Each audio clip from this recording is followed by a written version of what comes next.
Assalamualaikum warahmatullahi wabarakatuh. Saya Mega Ulpa, mahasiswi Tadris Biologi. Baiklah, pada video kali ini saya akan membahas tentang ciri-ciri makhluk hidup untuk kelas 7 MTS. Assalamualaikum. Sebelum kita memulai pembelajaran pada hari ini, ada baiknya kita awali dengan membaca bismillah dan berdoa. Untuk ketua kelas, pimpin doanya. Gimana kabarnya hari ini? Alhamdulillah. Semoga kita selalu diberi kesehatan oleh Allah Subhanahu wa Ta'ala. Kalau begitu, Ibu absen dulu. Siapa yang tidak hadir hari ini? Hadir semua. Alhamdulillah. Berarti anak-anak Ibu rajin-rajin. Kalau begitu, sudah siap belajar? Kalau sudah, buka bukunya halaman 15. Nah, minggu lalu kita sudah belajar tentang besaran pokok dan besaran turunan. Nah, sebelum memasuki pembelajaran untuk hari ini, Ibu mau tanya terlebih dahulu. Di sini anak-anak Ibu semua, ada tidak yang bisa membedakan antara manusia dan batu? Baiklah, kepada Ana. Iya, benar. Ibu tambahin ya. Manusia adalah salah satu makhluk hidup yang memiliki ciri-ciri, diantaranya yaitu bisa bernapas, bergerak, berkembang biak, dan lainnya. Sedangkan batu termasuk benda yang tak hidup.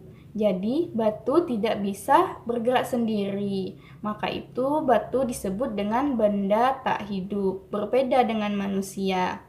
Nah, adapun tujuan pembelajaran kita pada hari ini adalah untuk mengidentifikasi ciri-ciri makhluk hidup.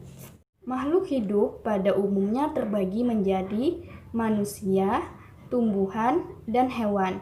Nah, makhluk hidup ini ditandai dengan adanya ciri-ciri atau gejala-gejala kehidupan. Sedangkan benda tak hidup yang contohnya seperti batu, meja, dan lainnya dikatakan benda tak hidup karena tidak memiliki gejala-gejala kehidupan. Nah, pada umumnya makhluk hidup ini memiliki ciri-ciri, diantaranya yaitu yang pertama bernapas.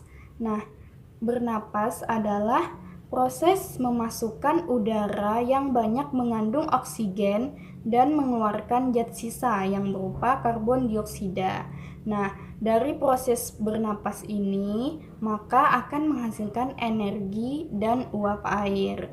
Nah, proses bernapas atau respirasi pada manusia itu menggunakan organ berupa paru-paru. Nah, sedangkan pada hewan seperti hewan ikan atau Pisces itu bernapas dengan menggunakan insang. Nah, yang kedua yaitu bergerak. Nah, makhluk hidup melakukan aktivitas seperti manusia. Manusia bisa berjalan, berlari, menari. Nah, begitu juga dengan hewan. Hewan bisa bergerak dengan seperti burung terbang di udara. Setelah itu ikan berenang. Nah, bagaimana dengan tumbuhan? Nah, tumbuhan juga bergerak. Nah, yaitu dengan cara seperti gerak pada tunas yang mengikuti arah sinar matahari, yaitu contohnya pada bunga matahari. Nah, selain itu juga contohnya yaitu pada gerak tunas pada pertumbuhan ujung akar, di mana pada ujung akar akan menembus ke tanah. Yang ketiga yaitu memerlukan makan dan minum. Nah, makhluk hidup seperti manusia, tumbuhan, dan hewan memerlukan makanan dan minuman untuk memasuk nutrisi yang ada di tubuh. Nah, yang berikutnya yaitu tumbuh dan berkembang. Nah, makhluk hidup mengalami pertumbuhan dan perkembangan. Pertumbuhan merupakan proses bertambahnya ukuran tinggi, besar, dan berat. Nah, sedangkan perkembangan adalah proses pertumbuhan makhluk hidup dari muda menjadi dewasa. Contohnya yaitu seperti pada manusia, dari bayi menjadi anak-anak, menjadi remaja, setelah remaja menjadi dewasa, setelah dewasa menjadi lansia. Nah, begitu juga pada hewan. Contohnya seperti hewan katak. Katak dimulai dari telur menjadi kecebong atau berudu, setelah itu menjadi katak remaja dan kemudian menjadi katak dewasa. Yang kelima yaitu berkembang biak atau reproduksi. Nah, berkembang biak adalah proses makhluk hidup untuk melestarikan keturunannya. Nah, jadi berkembang biak ini dibedakan menjadi dua cara, yaitu secara vegetatif dan secara generatif. Nah, secara vegetatif ini terbagi menjadi dua, ada secara vegetatif buatan dan ada secara vegetatif alami. Nah, apa itu vegetatif? Nah, vegetatif itu adalah perkembangbiakan yang dilakukan secara tidak kawin.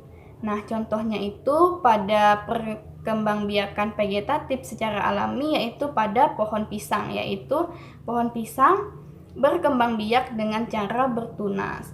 Nah, sedangkan pada perkembangbiakan vegetatif secara buatan yaitu contohnya pada pohon mangga yang distek atau mencangkok.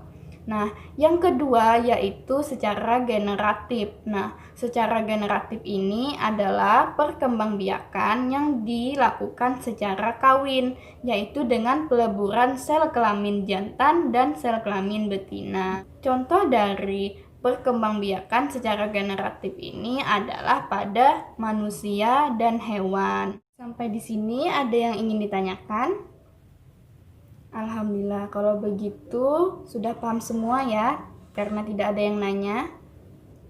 Nah, kalau begitu Ibu lanjutkan. Ciri-ciri berikutnya yaitu peka terhadap rangsangan atau iritabilitas. Nah, peka terhadap rangsangan ini contohnya pada tumbuhan yaitu seperti daun putri malu yang mengetuk apabila disentuh. Nah, contohnya pada kita, apabila tangan kita dicubit, pasti kita akan merasakan rangsangan yang berupa sakit. Nah, ciri yang berikutnya yaitu menyesuaikan diri terhadap lingkungan atau adaptasi. Nah, adaptasi ini merupakan cara makhluk hidup untuk menyesuaikan diri terhadap lingkungan sekitar. Contohnya yaitu pada hewan bunglon. Mengingat waktu yang sudah mau habis, untuk pembelajaran hari ini mungkin Ibu cukupkan sampai di sini. Minggu depan kita sambung lagi. Nah, untuk anak-anak Ibu semua, adakah yang bisa menambahkan kesimpulan untuk pembelajaran hari ini? Iya, baiklah kepada Bagus. Benar sekali. Baiklah, Ibu tambahi sedikit. Nah, jadi kesimpulan pembelajaran pada hari ini yaitu makhluk hidup pada umumnya terbagi menjadi tumbuhan, hewan, dan manusia. Nah, makhluk hidup memiliki ciri-ciri umum, diantaranya yaitu bernapas, bergerak, memerlukan makanan, berkembang biak, beradaptasi, dan peka terhadap rangsangan atau iritabilitas. Baiklah, untuk anak-anak yang lain ada yang ingin menambahkan kesimpulan lagi? Baiklah, kalau tidak ada, Ibu rasa cukup untuk pembelajaran hari ini. Dan jangan lupa kerjakan latihannya di rumah. Dan jangan lupa untuk selalu belajar di rumah dan selalu diulang-ulang pelajarannya di rumah.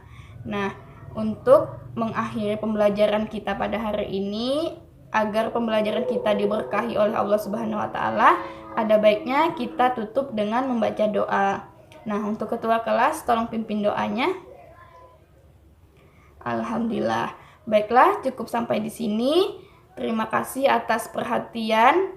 Mohon maaf atas kelebihan dan kekurangan.